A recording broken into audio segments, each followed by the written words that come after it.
이 시간에는 폭스바겐 얘기해보도록 하겠습니다. 여러분들도 다른 보도 통해서 많이 들으셨을 테지만 미국에서 배출가스 검사를 조작했다가 대규모 리콜 명령을 받았습니다. 이게 어찌된 일인지 한번 자세히 파헤쳐 보도록 하겠습니다. 현재 산업부의 염현석 기자 나와 있습니다. 어서 오십시오. 네, 안녕하십니까. 네. 폭스바겐이라고 하면 어디 구멍가게도 아니고 네. 세계에서 두 번째로 큰 최대 자동차 업체인데 네. 어쩌다가 배출가스 검사를 조작해가지고 어떤 속임수를 썼길래 이런 거예요? 네, 먼저 그 일련의 과정을 먼저 설명드리겠습니다. 예. 그 폭스바겐이 미국에서 배기가스 기준을 충족하기 위해 그 디젤 자동차의 매연을 일시적으로 줄이는 소프트웨어를 설치했다가 적발됐습니다. 이제 미국 환경보호청 EPA라고 하는데요. 그 폭스바겐이 배기가스 검사 때만 차량의 배출 통제 시스템을 최대로 이제 작동시키고 실제 주행에서는 이를 중지시키는 소프트웨어를 설치했다고 밝혔습니다. 이 때문에 실제 주행에서는 그 실제 주행할 때 배출되는 이제 질소산화물이거든요. 예. 질소산화물의 양이 그 검사 때보다 최대 40배 이상 많아졌다고 이제 설명을 했습니다. 네. 뭐 문제가 된 차량들이 이제 많이들 궁금하실 겁니다. 예. 2009년에서 2015년에 생산된 폴스바겐 이제 골프, 제타, 그다음에 비틀입니다. 그리고 2014년에서 15년에 생산된 파사트, 2009년에서 2015년에 생산된 아우디 A3 제품입니다. 뭐 총 규모는 48만 2천 대고요. 예. EPA는 폭스바겐 미국 그룹에 이런 너네들이 이런 위법 행위를 했다라는 통지서를 보냈고 캘리포니아 주 정부와 함께 그 조사할 방침입니다. 만약에 혐의가 그 사실로 확정이 되면 폭스바겐 그룹은 최대 180억 달러, 우리 돈으로 21조 원 가량의 벌금을 부과받게 됩니다. 여기에 고의성마저 판단되면 미국 정부는 대기정화법 위반으로 그 폭스바겐을 기소할 수도 있습니다. 형사처벌까지 가능한 겁니다. 또 폭스바겐은 당연히 이게 엄청 큰 일이잖아요. 네. 즉각적으로 이제 판매를 해당 차종들에 대한 미국 판매 중고차까지 포함해서 전부 다 이제 중단을 했습니다. 그리고 마틴 빈터콘 폴스바겐 최고 경영자는 투명하고 신속하게 사실을 공개해 잃어버린 소비자들의 신뢰를 되찾을 것이라고 이제 해명을 하면서 미국 정부의 이런 수사에 이제 적극적으로 협조하겠다고 밝혔습니다. 물론 21조 원가량이 되는 벌금도 벌금이지만 아무래도 명예도 추락이 많이 됐을 것 같고 소비자들로부터 신뢰도 그만큼 많이 추락됐을 것 같은데 후폭풍이 상당할 것 같네요. 네, 어제 이제 독일 증시에서 이제 폭스바겐, 이제 거의 독일에서 가장 큰 회사 중에 하나인데요. 예. 하루 만에 증시가 19% 가까이 이제 폭락했습니다. 네. 정확하게 이제 18.6%가 폭락을 하면서 하루 만에 시가총액이 무려 18조 6천억 원. 그러니까 19조 원 가까이 이렇게 그러네요. 증발해버린 겁니다. 소비자를 속인 이런 대형 악재가 주가 폭락으로 이어진 겁니다. 네. 독일 정부도 이제 즉각적으로 폭스바겐 디젤 전 차량에 대한 이제 재조사를 실시한다고 했습니다. 이제 독일뿐만 아니라 다른 유럽 국가에서도 이렇게 해당 조작 사실이 드러날 수도 있기 때문입니다. 우리나라 정부 역시 환경부가 이런 배출가스 규제를 하거든요.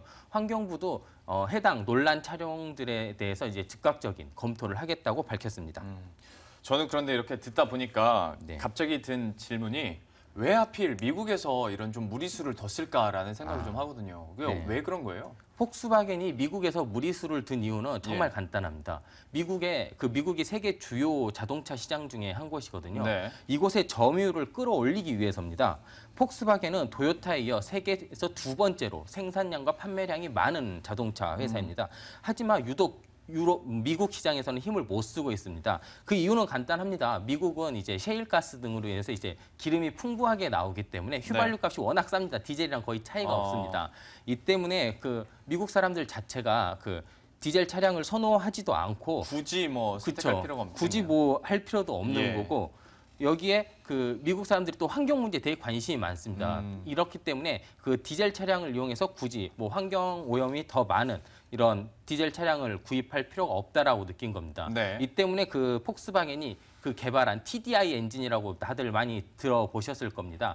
그 폭스바겐이 그 클린 디젤 차량으로 유명해진 데는 이제 그 TDI 엔진의 그 공이 되게 크거든요. 네. 그 가솔린만큼 깨끗한 디젤 엔진, 하지만 출력과 연비는 가솔린보다 좋다. 이런 클린 디젤 이 마케팅으로 이제 전 세계 시장에 어필이 돼서 지금의 폭스바겐을 이루게 된 기반인데 미국에서도 이 TDI 엔진을 바탕으로 대대적인 마케팅을 열었습니다. 이 때문에 그 미국 시장에서도 점유율이 조금씩 이렇게 높아졌습니다. 하지만 디젤 차량을 원체 선호하지 않는 탓에 그 폭스바겐의 미국 시장 점유율은 3.2%에 불과하고요. 그래요. 이게 어느 정도 작은 거냐면 현대기아차가 미국 시장 점유율이 8%가 넘거든요. 이를 감안하면 세계 2위의 폭스바겐이 그 미국 시장에서 하는 건 차지하는 비중은 작다라는 걸 알 수 있죠. 이 때문에 그 폭스바겐은 그 미국의 그런 깐깐한 환경 규제도 넘고 고출력 그런 고효율의 그런 디젤 차량이라는 거를 알리기 위해서 어쩔 수 없이 이렇게 무리수를 둔 것으로 보입니다. 그러니까 좀 욕심을 내다가 네. 결국 이렇게 무리수를 두게 되는 건데 사실 이제 여러분들도 이건 많이 들으셨을 거예요. 유로 5다, 유로 6다. 그러니까 내년부터는 이제 유로 5가 아니라 유로 6 기준에 맞춰서 자동차들이 나와야 되는 건데 폭스바겐 같은 경우에 유로 6도 다 통과가 된 상태죠. 네, 맞습니다. 그런데도 미국에서 이게 안 돼가지고 또 여기에 무리수를 둔 건가요? 네. 우리가 흔히 생각하기에 자동차 연비 기준에서 가장 강하다. 그러면 유로 시리즈를 보통 많이들 생각합니다. 이제 유로 5다, 유로 6다. 이렇게 해서 이걸 만족하면 되게 친환경 차량으로 이렇게 인식을 받게 됩니다. 하지만 우리 MTN 취재 결과 미국의 환경 기준은 이런 유로 6, 유로 5보다 훨씬 더 깐깐한 것으로 드러났습니다. 뭐 잠시 표를 한번 보시겠습니다. 이번에 문제가 된 유해가스가 바로 아까 말씀드린 질소산화물입니다. 표에는 저렇게 NOx로 이렇게 표시가 되어 있는데요. 유로 5에서는 NOx의 그 최대 허용 농도가 180입니다. 유로 6에는 1, 2에 따라서 180에서 80입니다. 근데 미국을 보시면 NOx가 가솔린 디젤 동일하게 40입니다. 유로 5나 6는 180까지 나오는 거를 그래도 허용을 해주는데 미국에서는 40이 커트라인인 거네요. 네, 맞습니다. 이거를 좀 환산을 해보면 미국의 그 환경 규제가 이제 티어 2거든요. 티어 2가 유로 5보다는 4.5배, 유로 6보다는 2배 규제가 더 강한 겁니다. 이 때문에 그 폭스바겐은 그 유로 6를 만족한다 하더라도 그 미국의 그 환경 규제를 통과할 수가 없습니다. 이렇기 때문에 당연히 배기가스를 더 줄여주는 장치가 필수적으로 붙어야 합니다.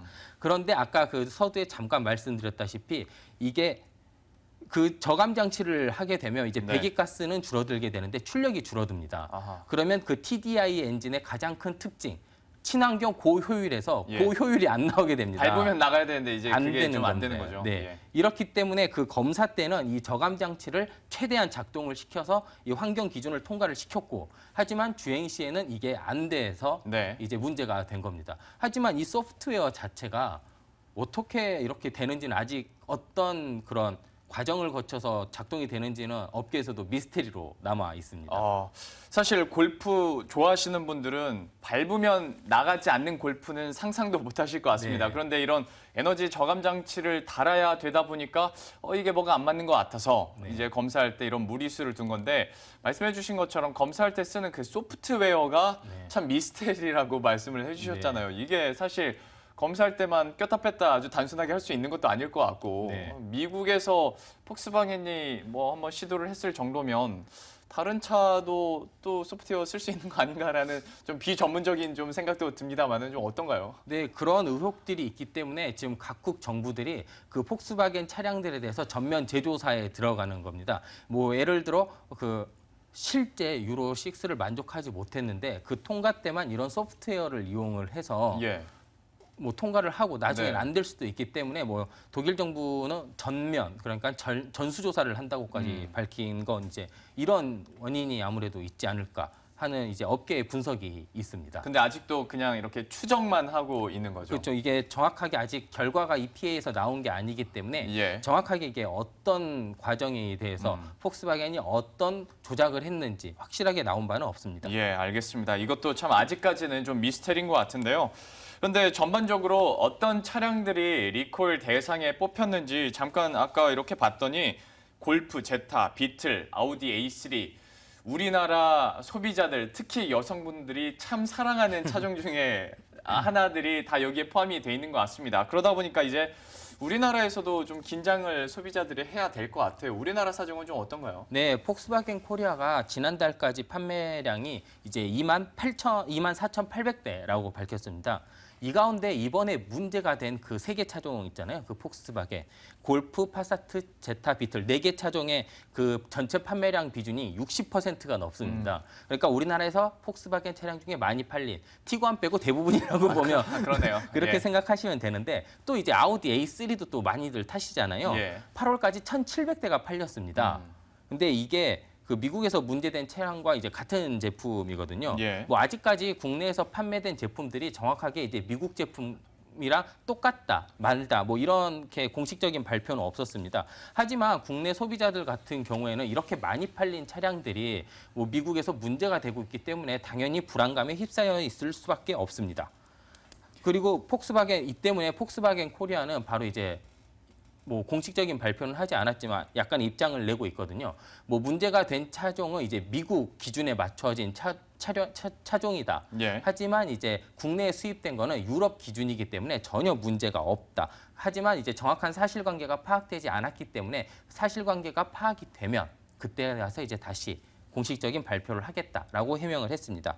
뭐 폭스바겐과 아우디 두 브랜드가 우리나라 수입차 시장에서 거의 30% 가까이 차지합니다. 예. 뭐 이런 걸 감안해 보면 국내 수입차 시장 뭐 앞으로 상당한 파장이 있을 것으로 보입니다. 예, 아무래도 우리나라에서 산 사람들은 그래도 조금은 안심할 수 있겠지만 혹시라도 뭐 미국에서 바로 들여온 분들이 그렇죠. 있다면 이거는 또 해당이 될 수 있기 때문에 한번 계속 지켜보셔야 될 것 같고요. 이러다 보니까 좀 마지막 질문이긴 합니다만은 업계에서는 또 우는 사람이 있으면 웃는 사람도 있을 거 아닙니까? 네. 반사이익이라는 얘기가 벌써부터 나옵니다. 뭐 우리나라 현대기아차도 뭐 마찬가지일 테고요. 과연 자동차 업계에서 좀 어떤 변화의 흐름들이 뭐 포착될 수 있을까요? 네, 폭스바겐이 그 글로벌 2위, 시장 점유율 글로벌 2위이기 때문에 그 브랜드 신뢰도에서 타격을 입은 만큼 점유율이 앞으로 조금씩 이렇게 줄어들 것으로 이제 전망되고 있습니다. 이 때문에 폭스바겐과 경쟁하는 차종, 그 업체들은 뭐 반사 이익이 얻을 것으로 기대가 되고 있는데요. 뭐 대표적으로 세 개 업체가 꼽히고 있습니다. 일본의 토요타, 예. 업계 1위죠. 그리고 혼다, 그리고 우리나라의 현대기아차 이렇게 이제 세 업체 정도가 이제 크게 반사 이익을 얻을 것으로 보이는데요. 그 벌써부터 증권업계가 술렁이고 있습니다. 뭐 리포트들이 나오고 있는데요. 그 티구안, 골프, 제타 등 폭스바겐의 이런 주력 차종들이 현대기아차의 주력 차종들과 상당히 겹칩니다. 시장에서. 예. 이렇기 때문에 그 증권업계는 그 현대차 그룹이 미국 내 인센티브 지출을 확대하면서 점유율을 지키면서 조금씩 이렇게 늘리려는 움직임을 계속하고 있기 때문에 네. 폭스바겐의 이번 리콜 영향으로 현대기아차의 점유율이 미국에서 조금 이렇게 늘어날 것이다라고 전망하고 있습니다. 또 그런 그 폭스바겐의 미국 리콜 사태가 글로벌로 번질 가능성이 있기 때문에 글로벌적인 입장에서도 현대기아차가 조금 좋아지지 않을까. 예. 뭐 이런 전망을 하고 있습니다. 뭐 그럴 수도 있겠네요. 네. 이번 리콜 명령과 관련해서 아직까지는 미국 내의 이야기일 수는 있겠습니다만은 검사가 어떻게 되고 발표가 어떻게 나는지는 첫 번째로 가장 지켜봐야 될 것 같고요. 두 번째로는 이번 사태로 인해서 과연 반사 이익을 실제로 받을 수 있는지에 대해서 특히 뭐 우리나라니까요. 현대기아차 얘기도 한번 계속해서 여러분들이 좀 유심히 살펴보시면 좋을 것 같습니다. 지금까지 산업부의 염현석 기자와 함께했습니다. 고맙습니다. 네, 감사합니다.